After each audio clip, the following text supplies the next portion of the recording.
color is it supposed to be?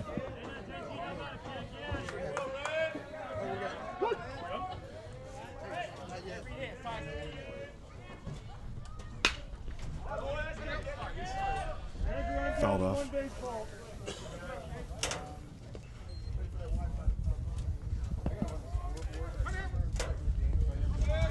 That's good.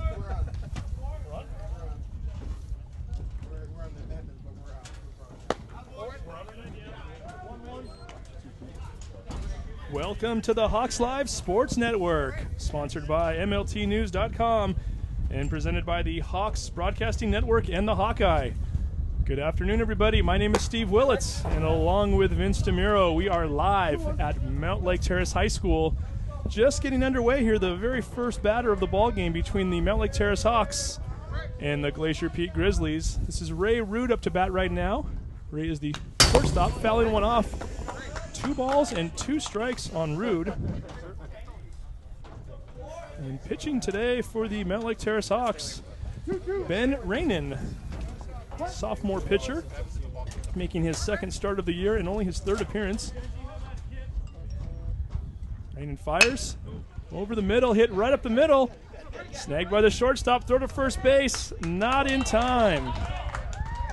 That was Chase Perez snagging that ball up the middle. Throwing it over to, what's that guy's name over at first base? That's my kid. That's Dominic over there. Dominic DeMuro. You know, Perez made a great play on the ball. It was just hit right up the middle. So for Perez even to get to the ball is a good effort there. And that's a very difficult throw for anybody at any level. And he didn't miss it by much, you know, timing-wise. It was true, very nicely thrown ball. Rainin now looking at the number 2 hitter. This is Austin Hines, number 15, playing center field today. Takes the first pitch a bit high, ball 1. Glacier Peak coming into this ball game with a record of 4 wins and 1 loss. 2 wins and 0 losses in conference. And Mountlake Terrace coming in with a overall record of 3-2. However, only 2 of those games counting, 1 win and 1 loss in the Wesco 3A conference.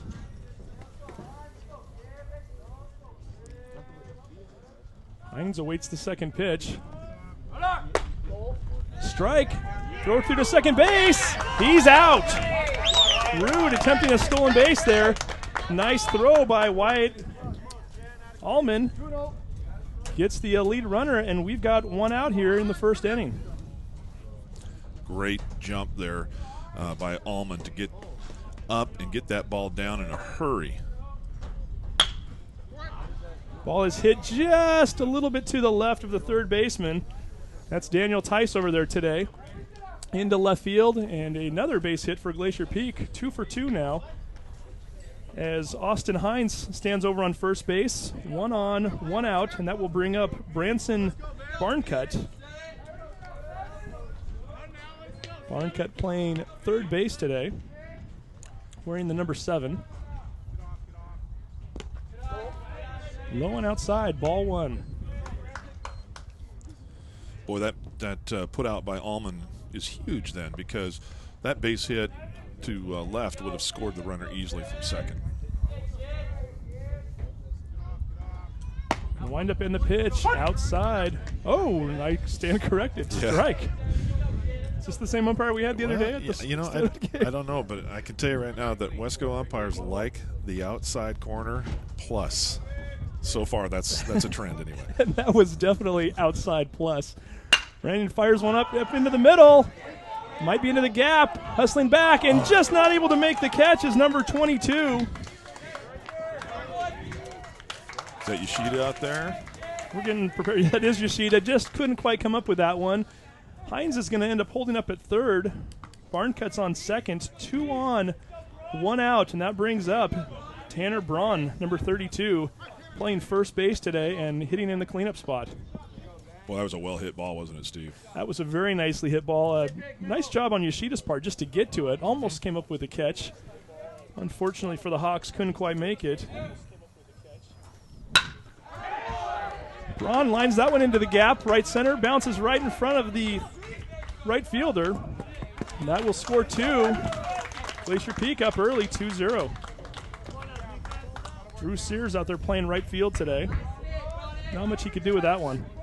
Yeah, Ben's going to have to realize that he's going to have to pitch inside and outside on these guys. And I think they've, when you get to the number 4 hitter and he realizes, hey, this guy's been working us outside the whole time, he's going to have to make a little bit of an adjustment and maybe try some off-speed stuff here, throw some junk up there every once in a while as well. Right now he's pretty much just going with that outside fastball. Josh May hitting in the 5th spot today, playing right field up at the plate. So, that last pitch was a great pitch. It's a great setup pitch. Even though he didn't get the strike call, it sets up some other pitches for him. So again, we are in the top of the 1st inning. 1 on, 1 out. 2 runs in already as Glacier Peak up early here on the Terrace Hawks, 2-0. On what is turning out to be a very nice afternoon here at Mountlake Terrace High School. Boy, we have been fortunate, haven't we?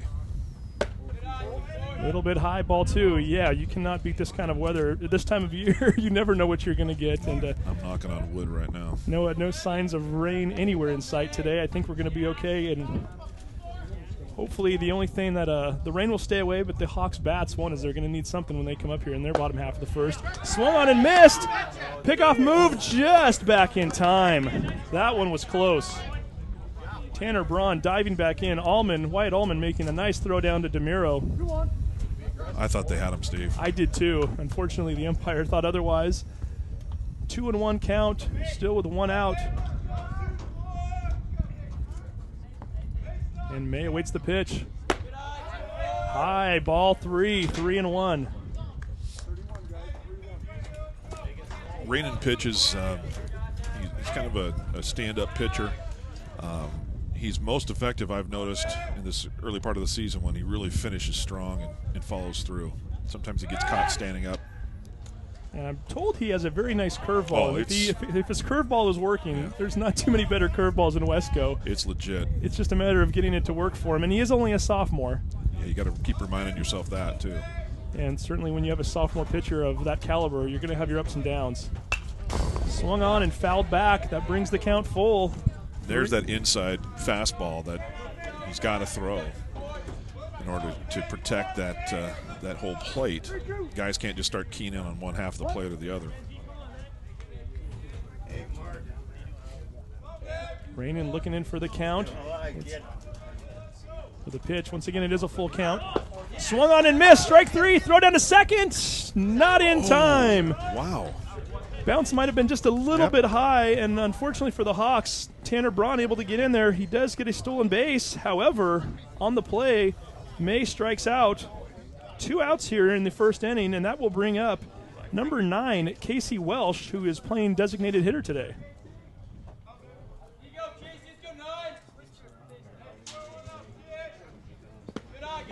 Outside, ball 1 to Welsh. You're right. I think if Allman comes up cleanly with that, he probably has his second put out of the inning there. I mean, that's great. Get it, Ben. Next pitch gets by the catcher, however, not far enough as Braun's going to hold up on second base. Should mention that last strikeout to Josh May from Rainin is another Hawks K brought to you by our strikeout sponsor, Icelandic Construction. Thank the folks from Icelandic. Ball's hit right up the middle off of Rannion's glove. Unfortunately, by the time it gets to Perez, he does not have a play. Braun hustles down to third. Welsh over to first. Runners at the corners with 2 outs here in the top of the 1st inning. And again, Glacier Peak with a 2-0 lead. That is such a tough play for a pitcher. You've just followed through. All of your momentum is going towards the plate, and then that ball is hit right back to you very sharply. Ben was able to get a glove on the ball, but it kind of hit the heel and bounced off kind of awkwardly. So that's a tough break. Brings up Ty Dekwa, number 42. Dekwa's playing second base today. There's no ball one on that play.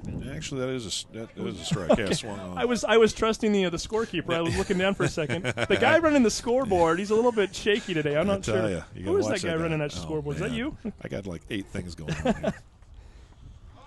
I don't know how many other people in Wesco run their scoreboard and do color commentator work all at the same time. That's right. Get to be a dad. Exactly. gotta like it. It's a good seat. Guaranteed not to get rained on this season. Can't complain. Not a bad gig at all, right? All right. Decwa awaiting the pitch. Boy, that's a good pitch, isn't it? And ball 1-1. Good pitch, just not quite what the umpire wanted to see. Right.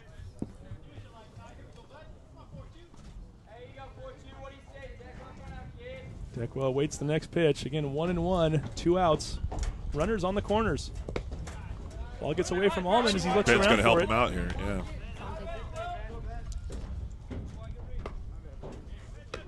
And we'll get our graphics going here in just a second. The score does show 0-0 up on the screen. Right. If only that were true. Glacier Peak with 2 runs here already in the first inning off of a Tanner Braun single. Brought in Austin Hines and Branson Barncutt. And now as we get to the lower part of the batting order here for Glacier Peak, we're hoping to get out number 3, and this might be it. It's going to be a close play. And unfortunately, Tice cannot make the throw. Just a little trickler up the third base line. It's going to drop in for a single.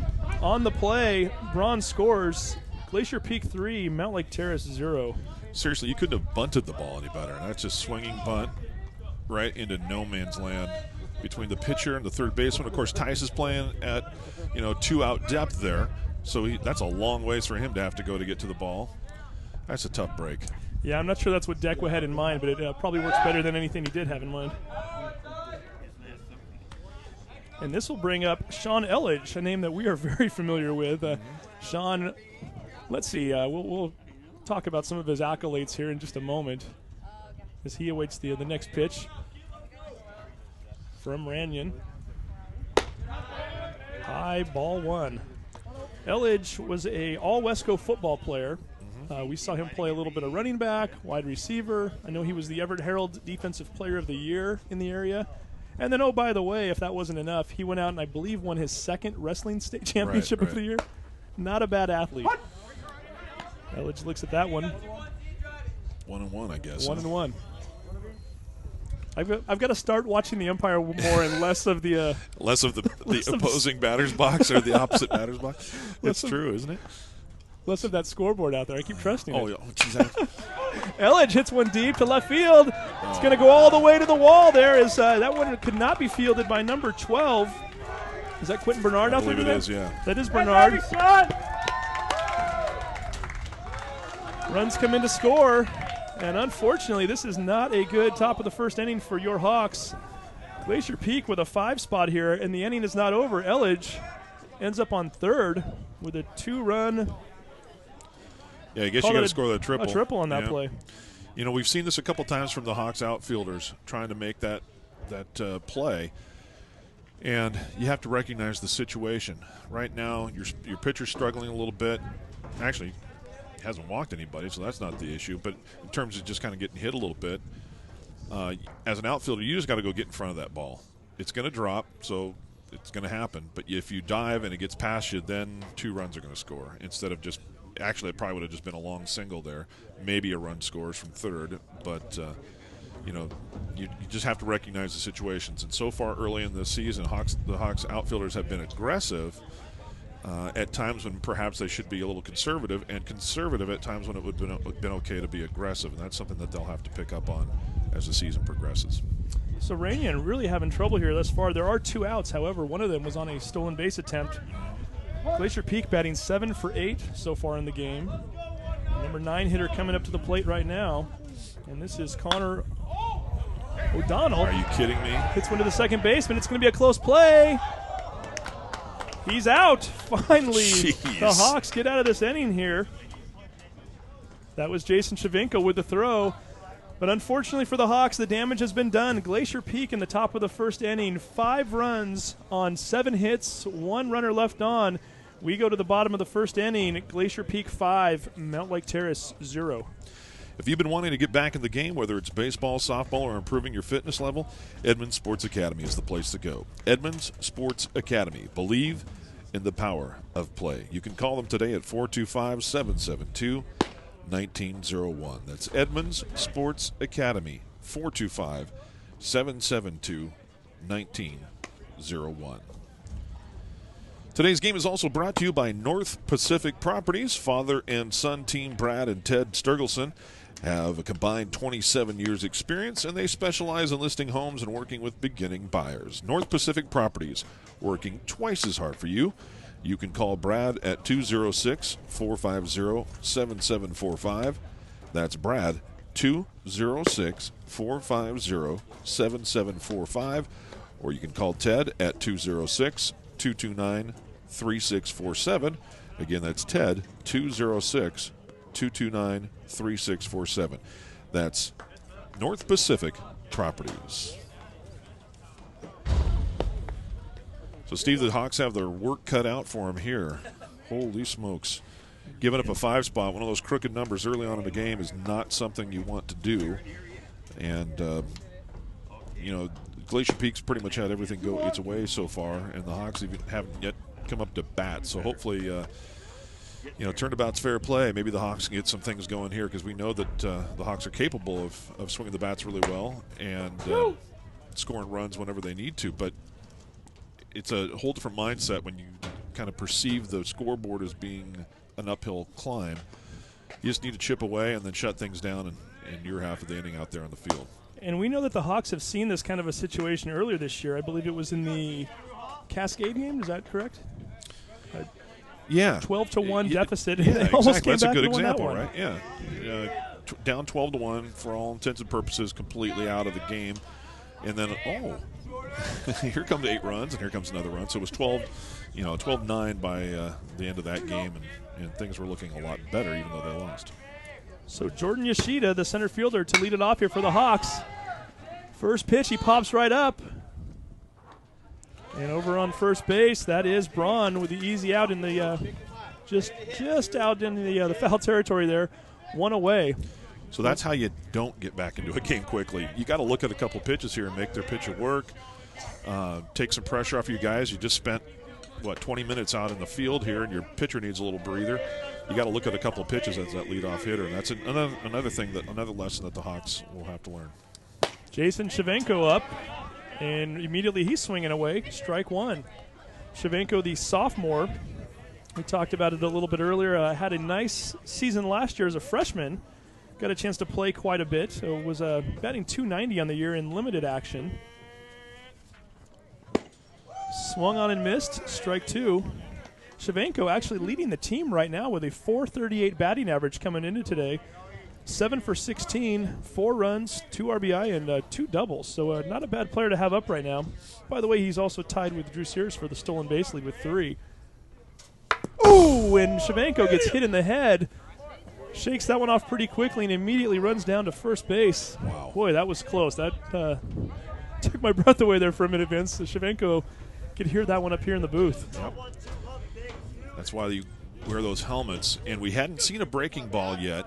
And I think Jason was thinking, okay, it's an 0-2 count. Probably going to come with the breaking ball. Yes, it started at me, but I'm going to let it finish. And it doesn't. And we go straight from the player who is leading the Hawks in a number of categories this year to the guy who, of the returning players, led the Hawks last year. Again, I know that Austin Johnson and a few others had some bigger stats, but Quentin Bernard certainly had a nice year as a junior and getting his senior year off to I wouldn't say a slumping start. He's batting .250 so far, but certainly not the year Q is capable of having, and I'm sure he'll get better as the year progresses. And he's got strike one on him right off the bat.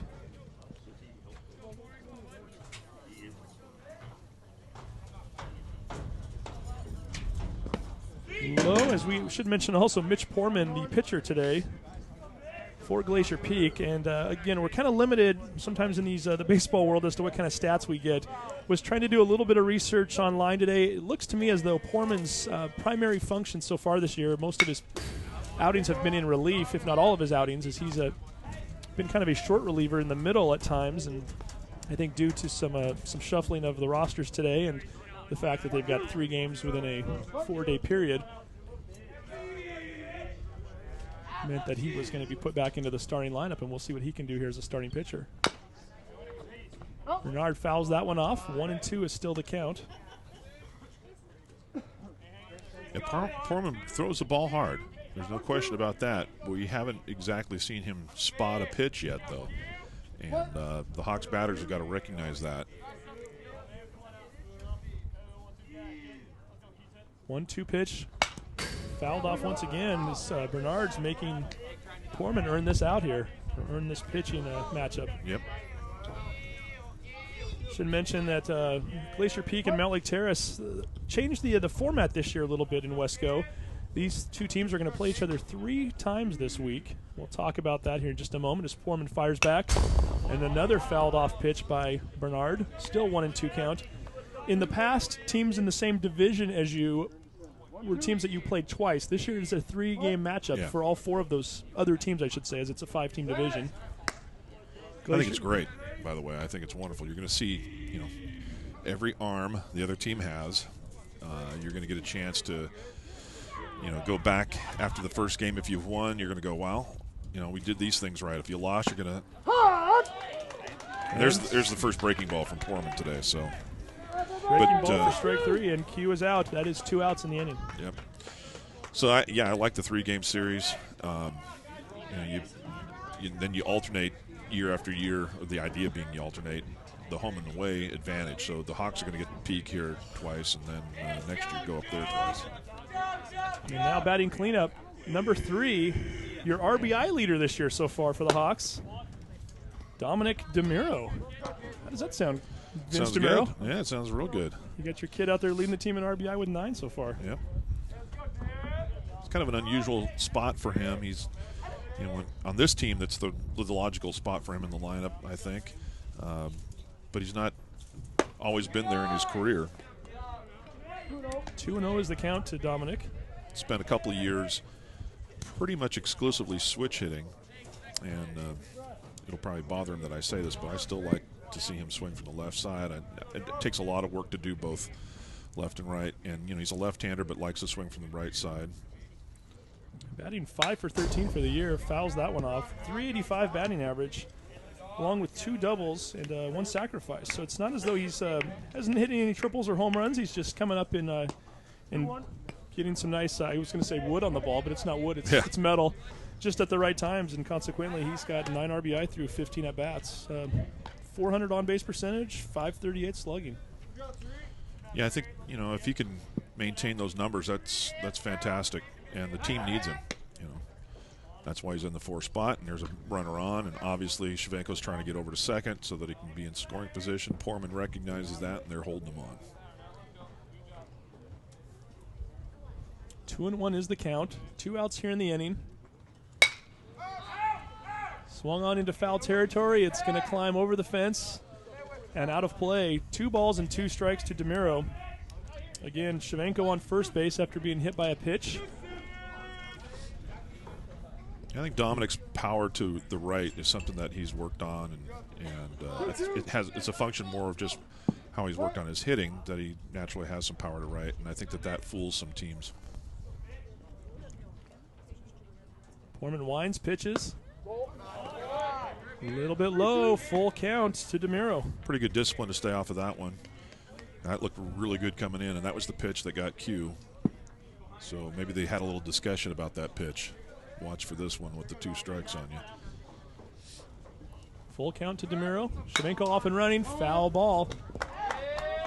We're going to stay right here at 3-2. I said this the other day, in both the softball and in the baseball game we had last week, that I think the longer the batter is able to stay up there and foul some pitches off, I think the advantage does go to the batter. And more often than not, it's not because of a walk. It's because they're finally seeing the ball well out of the hands of the pitcher and able to put, good bat on it. Poorman ready for the pitch to DeMiro. Once again fouled off.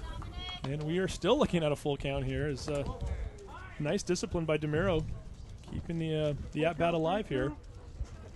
And quite frankly, making Poorman work for it and getting his pitch count going a little bit here is something that might be a necessity and could at the very least help out a little bit with the 5-run deficit. Here we go.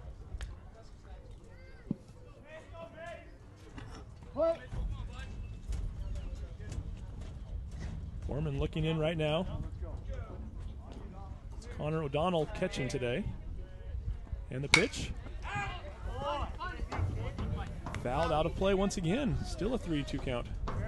using up baseballs here. The weight, Dominic. The weight. The bat on the ball. Another little tendency to watch for, Steve. Dominic likes to call time when he's in the batter's box if there's anything bothering him at all.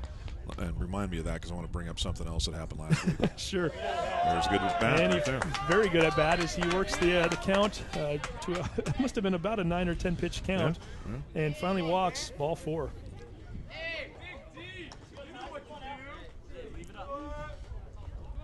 So now that brings up Daniel Tice with 2 men on and 2 outs. Tice, who ended up being the hero in our last broadcast last week against Stanwood. Boy, did he have a game. He didn't have too bad of a game, did he? Oh, my. Yeah, we should talk about that a little bit. He came in to relief DeMiro when the score was 5-3, pitched 3 shutout innings, and oh, by the way, drove in a couple runs to tie it, and then, actually I should say he drove in the winning run, and then had a big hit the inning before that, a triple to get things started for another rally, and you can't do much more than that. That was phenomenal. Other than maybe rake the field after the game, you're pretty much doing it all. Well, I did see him cover the mound, so that works. Foreman with a pitch, high, ball 2. 2-1 is the count to Tice. I know that we're farther into this first inning now than we were, obviously, when Yoshida came up and Shavenko came up. But if those guys had looked at even a couple of pitches, boy, Portman would just be way up in the pitch count here now. Strike call. That's a 2-2 count to Tice. Once again, this is a huge at-bat. If you're just tuning in, bottom of the first inning, Glacier Peak putting up a 5 spot in the top of the first. Hawks now with 2 on and 2 out, first and second. Tice looking at a 2-2 count. Right down the middle, strike 3 called, and that will end the inning. So the Hawks leave 2 runners on and do not score anything. We're heading to the top of the second inning. Glacier Peak 5, Mountlake Terrace 0.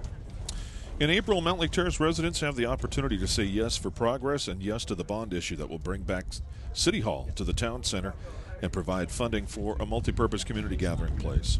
If you want to learn more, like us on Facebook or visit our website at yesformlt.com. This ad was brought to you by citizens who love Mountlake Terrace and was paid for by the Yes for MLT campaign committee.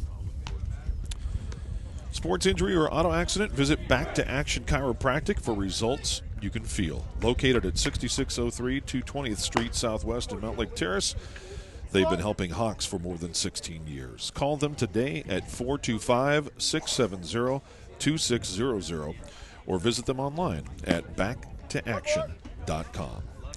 Make sure you tell them that Vince said to say hello to Dr. Dreesen, and if there are any other family members from the Dreesen family there working, say hi to them. Tell them that you heard about it here on the Hawks Live Sports Network. The Dreesens, longtime family friends of mine and great supporters of youth sports and youth activities and arts in South Snohomish County. And we really appreciate Dr. Dreesen and the Back to Action folks being a sponsor. And this looks like deja vu all over again. Yeah, here we go. Yogi Berra line there. Yeah. As Ray Rude, who led off the first inning with a single and then was caught stealing, is going to lead off the second inning as well. Hopefully Rainian will have a little bit better success. And then right off the bat, he gets off to a nice start. Strike called, 0-1 count. You know, it's real easy as a coach and as an observer to say, hey, pitch ahead, kid. It's another thing to go out there and do it. Right now, Ben's got it firing on all cylinders. He's throwing those first 2 pitches for strikes. Strike 2 there, as it is an 0-2 count to Rude. I think the difference here, though, is that Ben has come out and really changed things up here on these first 2 pitches. He went off speed and then just a blistering fastball. By the way, there's the curveball that didn't quite break enough, but you can see that it's got some serious bite, Steve. Yeah, just missed that one, and that gives us a count of 1-2. Inside pitch is swung on and fouled off. Rude staying alive. 1-2 count. So different from that first at-bat. You know, the batter should learn something from every at-bat, but the pitcher too. And Ben is demonstrating his maturity here, even though he's just a sophomore. Swung on to the shortstop. That's Perez. Throws across the diamond. Nice play by DeMiro. Extends himself. catches it, puts Root out for out number 1. Great play there. That's a long throw for Perez, deep in the hole. You're right, Dominic had to stretch out to get that and make sure that it was an obvious put out. But let's give some credit to Rainin here, because that was a great series of pitches. The only pitch he really missed with was that curveball, and it didn't miss by much. Strike 1. Jeez. See the break on that? That was just beautiful. Rainin hopefully settling down here a little bit. Looks much better already in the early part of the second inning than he did the first. Yeah. And certainly, if even if you do not come back and win this game, not to say that we still can, it's very early. Still like to see the young man get some confidence moving on into the season here. And again, young pitcher, sophomore pitcher. Yep. There is such a thing as a moral victory in baseball, and certainly want the regular victory here too, but we would take anything at this point. Fouled off down the right field line and just gets over the wall. Keeps the count at 1-2 on Austin Hines. Hines coming up in the first inning, singled, and then ended up coming around to score on a Tanner Braun RBI single. Timeout is called.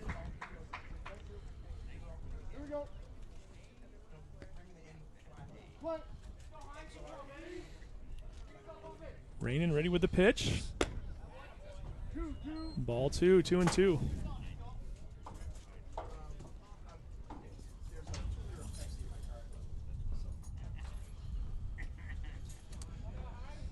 Rainin getting the sign right now. Winds up. Swung on right down the third base line. Hard throw by Tice. Gets it there. Safe as Hines is able to beat out the bouncer. And he is on base for the second time today. Nice play by Tice to get that throw off as he was deep in the hole there. Unfortunately, just not quite quick enough to get Hines out at first. That will bring up Branson Barncutt for his second at-bat of the game. Barncutt with a double early on in the game, and then ended up coming around to also score on that Tanner Braun hit.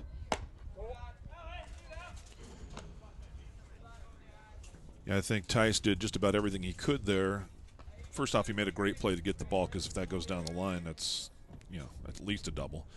And then the throw wasn't that bad of a throw. Just a great hustle play. Right down the middle there, strike 1. It was down the middle, but that's a different pitch than what he was throwing in the first inning. That's the off-speed changeup, and that, you can tell that definitely froze the batter there. If he can get that changeup working along with the curve, we know that he can have some success. Ball is hit foul down the right field line and goes out of play. Brings the count to 1-2 on Barncutt. So Rainin's got him set up now. Let's see what he goes to. My guess is that he's going to work the outside part of the plate here, because that's been the most effective for him. But he could throw that curveball in here, although he hasn't had too much success locating it yet. But he's only thrown it, I think, twice, so we'll see. Looking in from the sign from Allman. And the pitch, runner goes. Gets away from the catcher, and down to second base is Hines with an easy stolen base. Ball 2, 2-2 is the count to Barncutt. So that's unfortunate again, but it's good coaching on the part of Glacier Peak. You're thinking, okay, there's a 2-strike count. He's been throwing the off-speed stuff with 2 strikes. That's going to give my guy a little bit more time to get down to second, and they took advantage of it.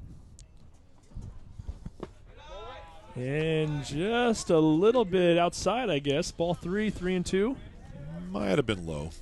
It's hard to tell from our perspective here the height of the pitch, but we're really able to see right on where it was left and right. So a full count here to Barncutt. Swung on and hit out in the center field. It's going to drop. Yoshida coming up with it, and fortunately, oh, here we go, to play at the second base, and he's safe. Perez going for the tag. He might have just slid just a little bit outside of the tag.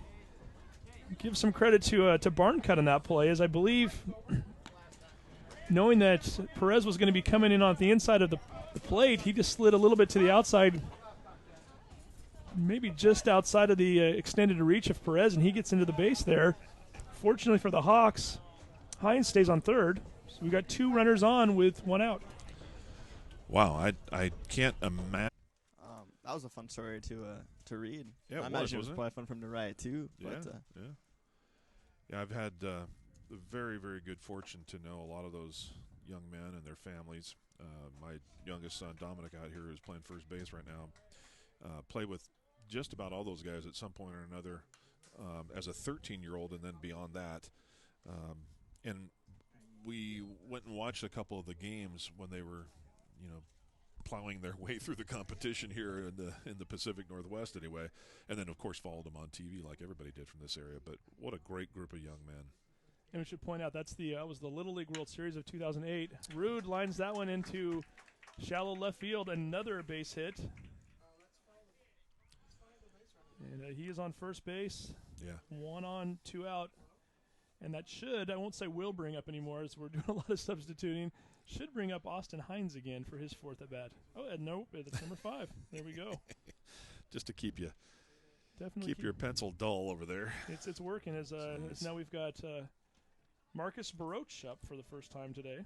Yeah. And the funny thing is he wears number 5, Austin Hines wears number 15. So to us, with the back turned, it looked like it was Hines at first. Baroch takes the first pitch, 1-0. So again, that was the 2008 Little League World Series team out of Mill Creek, a team that made it to the semifinals for the United States bracket. Right. and lost to Hawaii. The eventual champions, right? Who won the Little League World Series over in Williamsport. Yeah, I tell you that group of young men and the coaching staff they had too was very good. Don't get me wrong, but that collection of young men was pretty special, and they still are making a noise. I mean, it's pretty remarkable to see how many of them are. Well, just about all of them are still involved in sports. They're not all playing baseball, but they're still active as young athletes, and just a joy to watch. And of course, probably the biggest name out of that crew, but not on the baseball field, but on the basketball court, is Jason Todd. Ball is hit to right field. Sears makes the catch, and we have out number 3. So the top of the 4th is over. Glacier Peak, no runs. 1 runner left on, and we head to the bottom of the 4th. The Glacier Peak Grizzlies 12, the Mountlake Terrace Hawks 0. Sports injury or auto accident? Visit Back to Action Chiropractic for results you can feel. Located at 6603 220th Street Southwest in Mountlake Terrace. They've been helping Hawks for more than 16 years. Call them today at 425-670-2600, and you can visit them online at backtoaction.com. That's Dr. Dreesen and his staff there at Back to Action, and they've been just wonderful supporters of youth activities and sports and arts in the community, and we appreciate them sponsoring our broadcasts. Also, you want to slam dunk the competition? At Edmonds Sports Academy basketball camps, you can learn how to master everything from dribbling to shooting. Edmonds Sports Academy. Believe in the power of play. Call them today at 425-772-1901. So we mentioned earlier, Mountlake Terrace still looking for its first hit of the game. A new pitcher out there, huh? And a new pitcher out there as well, as Mitch Poorman doing a very nice job today. Again, got himself in a few jams. Really, what are jams though when you're up by 12, right? Yeah, right. He had left 6 runners on base over 3 innings, but he was able to get out of it. Didn't give up any runs and didn't give up any hits either.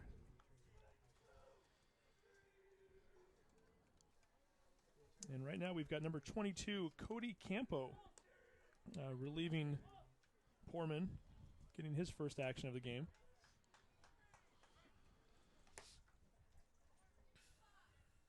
Yeah, it'd be nice to see some offense here from the Hawks. We know that they're very capable.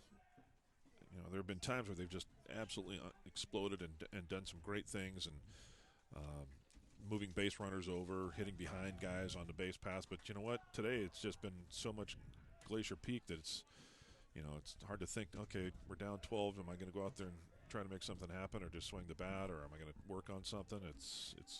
This game is so mental. It's really a challenge. And we mentioned it earlier, a very young ball club here at Mountlake Terrace this year. And so you look at a game like this right now, and you have to think, if nothing else, let's just keep getting the experience, get the at-bats, something that you really can't simulate in practice Right. as much as you can in the game. And for a young guy like Drew Sears, for instance, the freshman who's up right now, just good for him to get his reps. Absolutely. Sears looks in for the pitch. Got away from Campo a little bit. It looks like he almost took a tumble out there on the mound. He did. Inside pitch, ball 2. Sears up for only the second time today. Struck out in his first at bat, and we mentioned earlier he's 2 for 6 on the year with 5 walks. So Sears has shown a nice eye early on in the season. And just as I say that, he walks for the 6th time already this year. And Sears also with 3 stolen bases. Let's see if he can maybe make something happen on the base pass. Do you send a guy when you're down by 12? Well, you got to keep playing the game, and you don't want to run into an out, but you're going to keep playing aggressive baseball. I mean, the Hawks aren't going to suddenly become some team that they're not. Allman looks at ball 1, and Campo, again, is just pitching for the first time today. Quickly showing that he's having a hard time finding the plate. This could make things interesting. Who knows? As we're, again, 12 runs is a huge deficit, but if you've got a pitcher in there who can't find the strike zone, you just keep waiting him out and see if he can't throw in there as Allman looks at ball 2. You know, curiously enough, it was about at this same point in the game with Cascade. Granted, it was 12-1, not 12-0. The Hawks did. Huge difference, right? Yeah, huge, yeah. But this is kind of how things went that day. Pass ball. Sears heads on down to second base, and Allman now with a 3-0 count. Would this be the world's greatest comeback then Oh, from sure. 12-0? Absolutely. I tell you, I thought we were going to see something that day against Cascade. It was just absolutely remarkable. Cascade just blew up on us early on, just like this game. And they were just hitting the ball left and right. I mean, it was pretty remarkable. And the Hawks hung around. The Bruins started changing up pitchers. There were some walks. Then the hitting came alive. And, wow, that was a close pitch. We've seen that called for a strike. Ball 4. So here you go, right? And correct me if I'm wrong, in that 12-9 game, we also left some runners on base late in the game that would have maybe tying run, I think, came to the plate. Yeah, we had the tying run up. And I think we had the tying run up with maybe 1 out, not 2 outs, but just couldn't make anything happen at that point. So in other words, David Kruger, don't leave. I'm not going anywhere. No, I'm here until the final pitch. You might get the story of a lifetime here. Pope takes ball 1. yeah, and you know this is the other thing too, that you have to be patient as a hitter. You know, you don't want to just go up there and help a guy out who's struggling. I remember from my Little League days about 6 or 7 years ago, the rule was don't swing until they throw a strike. Yeah, When a absolutely. reliever comes in. That's right. I don't know if it's different here when you get to the big high school leagues. But No, I don't think it's much different, man. And when you throw 10 straight balls, and just as I say that, strike 1. Yep. Why not? Absolutely. And if Pope can get on base here, we would be heading back up to the top of the order again where Jordan Yoshida awaits. Yep. Ball 3, 3-1. So again, the Hawks' bat's not able to really do anything. However, patience at the plate, and we've had a few runners on base thus far. And hey, it doesn't matter how you get them on; you just need to get them on, right? So true. Yeah, there you High, go. ball 4, bases loaded here. 3 on, nobody out. Bottom of the 4th. Maybe this is the inning we look back later on and go, remember that day at Mountlake Terrace High School when? You know what? Glacier Peak's not going to do what Cascade did. They're going to pull the guy right now. That's nice that you went out there and faced 3 batters, but we got to get somebody that can throw some strikes. So Yoshida's going to face yet another Grizzly pitcher. Go back to our sheet here. This is number 9, Casey Welsh. Welsh was already in as a designated hitter earlier. So that blows that one up. So earlier today I was going to tell you, I started telling you the story about last week at Oak Harbor. And I got this text message saying that there was a little problem between the field ump and the first baseman. Now, the first baseman was my kid, so I'm kind of curious about that. So when Dominic got home on Friday, I asked him, I said, well, what was going on? And I've never heard this particular situation before, but the field ump would not give time for him to go talk to the pitcher.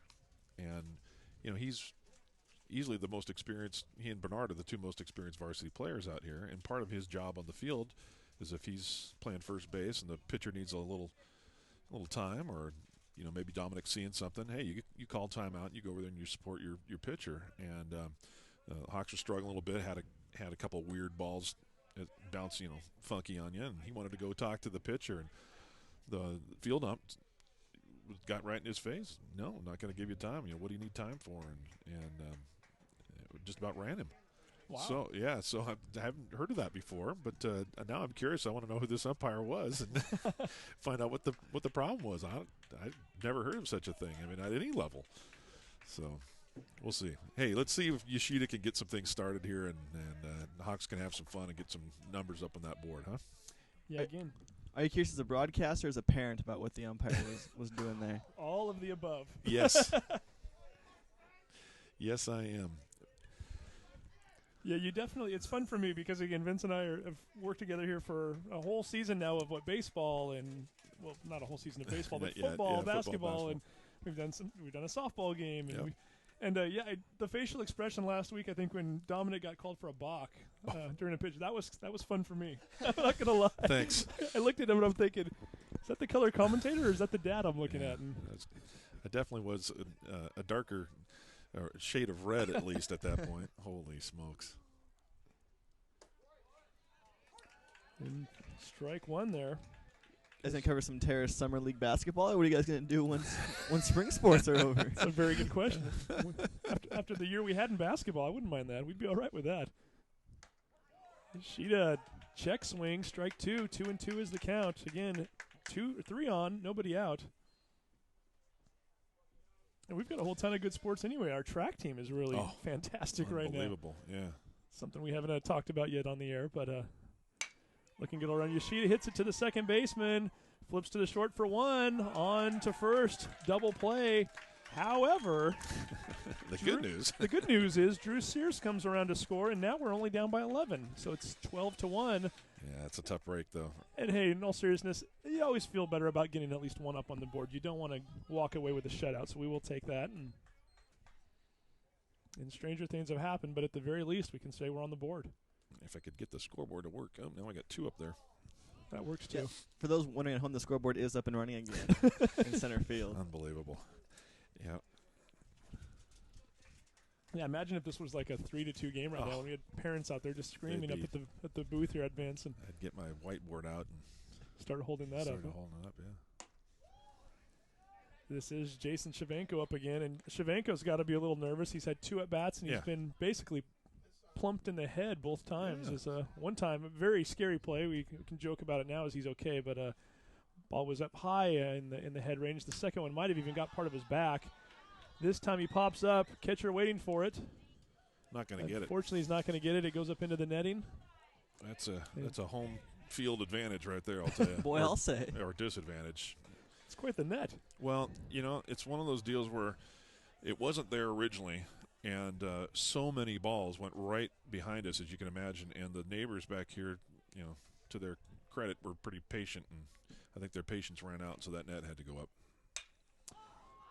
Shavenko hits that one into the gap deep. It's going to go all the way to the wall. At least one's going to come around to score. He's still going. He's into third. Stand-up triple. Nice play for Shavenko. I said at least one. Only one's going to score. There was only one on base. Shavenko with a very nice play there. One thing you got to say for him today, he's been on base all 3 times he's batted. And Hawks net trailing 12-2.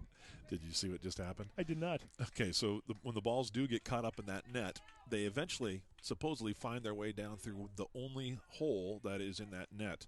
And that time the ball came down and just about plunked the home plate umpire. So it happens. So again, 12-2 score. 4th inning, bottom of the 4th rather. And we are now looking at Quentin Bernard up for his 3rd at bat. Bernard striking out in his first 2.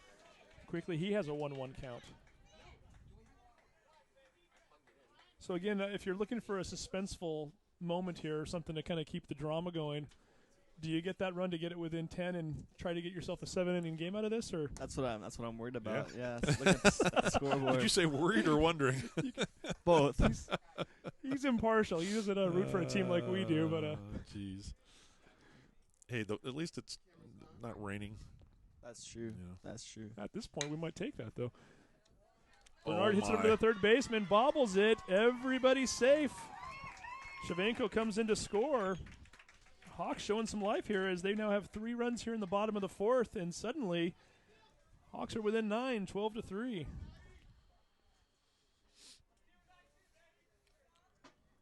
We're gonna give Q a single on that, huh? That sounds good. We've got a few hits now.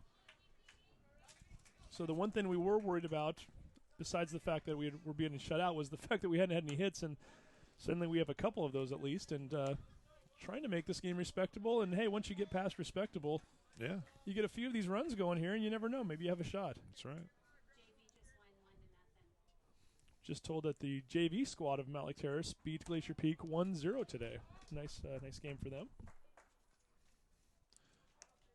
I think they just called a box, so I don't think that's a pitch. Yeah, just 1-0 still. Okay, so Bernard ends up on second base. Yeah, the young man never came set. And up comes Dominic DeMiro with 2 walks already today.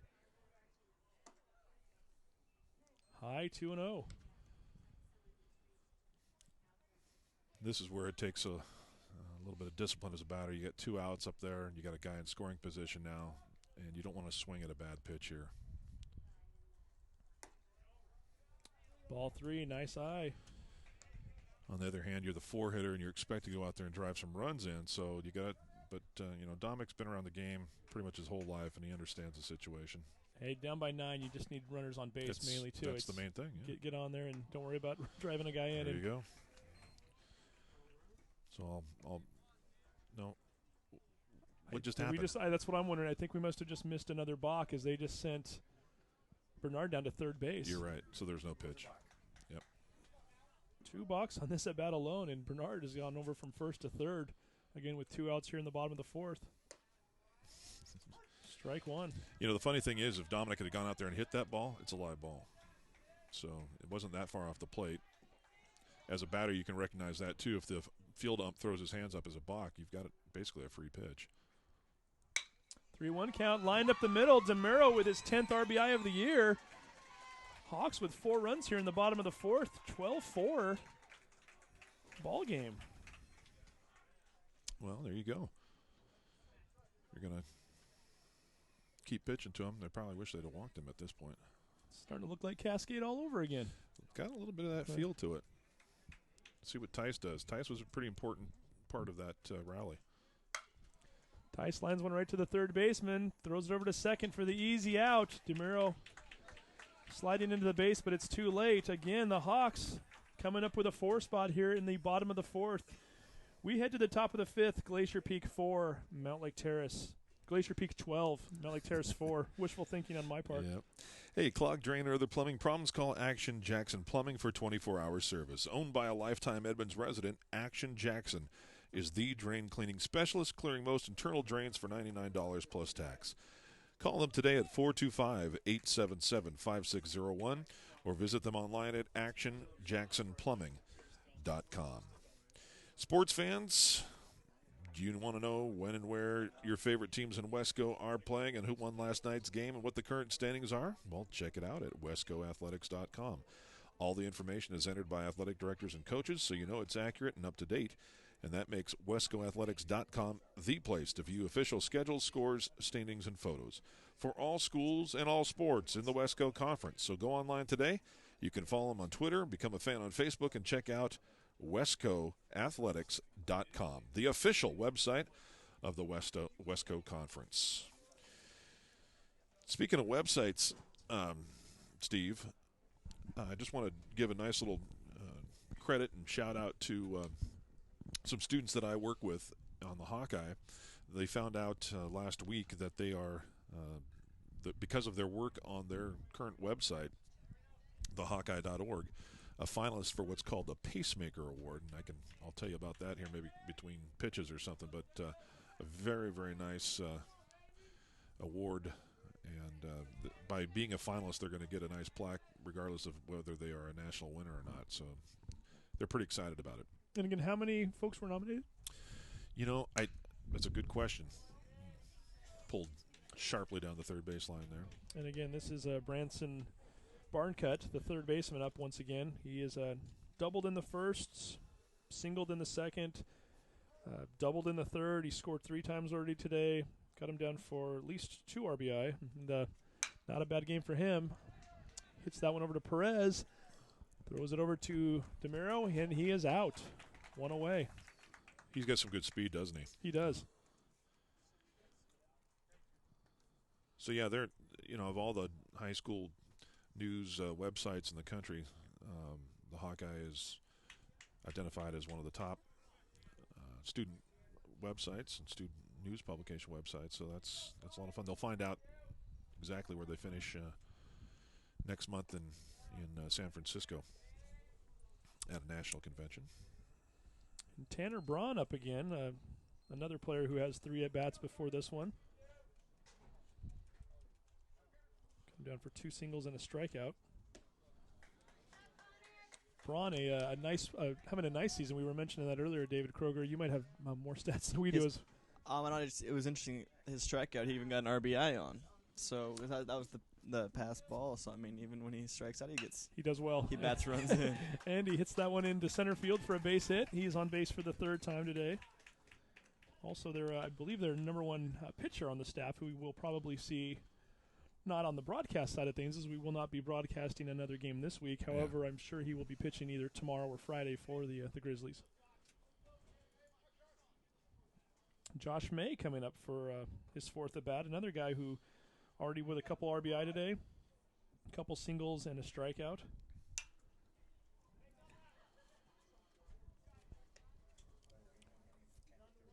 Fouls that one off. Strike 1.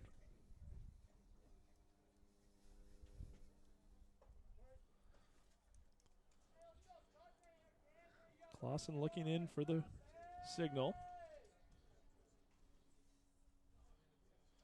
Wind and the pitch. Ball 1. 1-1 is the count. There goes the scoreboard again. Uh-oh. Doing so well. It was just great. Every time somebody starts scoring all these runs and you start pushing a bunch of buttons, things go down, right? It was Glacier Peak early on, and then Terrace with the 4 spot, and maybe we just need a good 1-0 pitcher's duel to give the scoreboard a little rest, huh? Yeah, I think I'm going to vote for the hand-operated one. Get a couple of kids out there, let them hold up some scores. There you go. You're on detention. You got the scoreboard today. I don't care what the weather's like. Get out there. That works. Yeah. Got a 3-1 count here as Clausen is in danger of putting May back on base once again. Again, if you're just joining us, top of the 5th inning, Glacier Peak scoring the first 12 runs of this game. 5 in the first, 2 in the second, 5 in the third. May hits that one to center field. Yoshida with the catch, 1 away. Hawks coming back for a 4 spot in the bottom of the 4th to make this game a little bit closer. And again, we stopped short of calling this a huge rally and a comeback yet, but at least 12-4 sounds a lot better than 12-0, and certainly gives you a much better chance of getting back into this ball game. Number 9, Casey Welsh batting. Welsh started out the game as the designated hitter and has since come in to be the pitcher last inning for the Grizzlies. Clausen looking over at first base where Braun is. Just kind of a easy throw over to DeMiro just to keep Braun honest. Gets him diving back into the base. Yeah, Connor's got about 4 or 5 courtesy moves, and then he's got the one good move. Pitch to Welsh. Perez is going to field it. Throws across the diamond. DeMiro with a catch, and that is out number 3. So for the 2nd inning in a row, Glacier Peak held without a run. Is it too little too late? We will find out. We head to the bottom of the 5th inning. Glacier Peak 12, Mountlake Terrace 4. If you love Mountlake Terrace and want to see it grow and prosper, vote yes for progress when your ballot arrives in April. A yes vote for Proposition 1 means we can start planning for a downtown city hall, police department upgrades, and improvements to our library.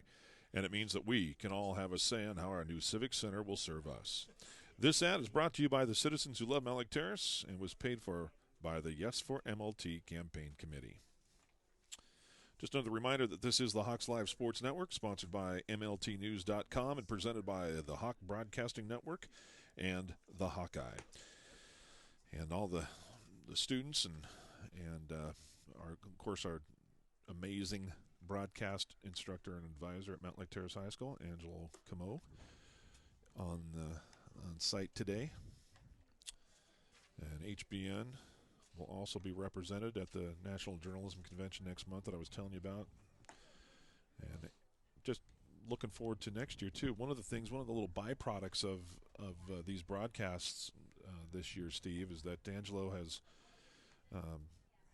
worked really hard to get an intra-district class for next year that we sure hope and everything's looking good right now for next year, and then students from around the district will be able to participate in the behind-the-scenes work, and eventually I'd like to see students involved in take my job here as a color commentator, and then maybe one day you maybe trade some, either quarters of football or quarters of basketball or innings of baseball with some young people who want to get involved in some play-by-play as well, and that's the whole idea, is to get some students some opportunities that you really, quite frankly, can't get too many other places. No, and certainly not in this area, as we've talked about it numerous times. In terms of having the student involvement, to my knowledge, we're the only broadcast that's doing that. I hesitate to say in the state, but there aren't very many. As Perez pops that one up, center fielder awaits it and makes the catch. I believe that is Hines out there still. Actually, that might be. Again, so many substitutions. We're not even sure at this point. It might be Marcos Baruch, number 5, playing center field right now. David Kroger, you guys have watched us a few times, right? You've utilized our services to. Oh yeah, you guys are really incredibly helpful for us, especially in basketball now, baseball too. I mean, because we can't send someone out to every single game, but if we can have a guy back in the office watching the game and updating that from there, that's incredibly helpful. And I mean, it's always fun to come say hey to you guys and see you do your thing up here in the press box, I guess we can call it. Yep. Technically, it is, right? Drew Sears, the freshman, up 1-1 is the count. Well, when David's here, it's definitely the press box. We can make that official because we have a member of the press corps here. There you go. So. David's excited right now because a guy named Drew Sears is at the plate, by the way. I don't know if you noticed that. There you go. There you go. No relation to the 6'10" center for Stanwood, No, Drew Sears. no. I know you're a big fan of He's spelled differently, too. He's pretty tall, too, here. But, I mean, when you're 5'8", everyone looks tall. But Now, Drew's going to be a force here at Terrace. He's, like I've said, he's a freshman, but and definitely still has some things that he's got to learn here. But he's got all the tools. He's a really nice young man. His parents are very supportive, and he's got a little brother, by the way, who's going to make some noise when he gets up here too. It'll be kind of fun to see the two of them up here. Might be covering the Searses for a while then. Yep. Both play basketball. I don't know if his younger brother plays baseball, but I suspect he does. And I'm doing this off the top of my head. Sears might have won the coaches award for the freshman team this year in basketball, believe so. Yeah. if I recall. Is that banquet still going on?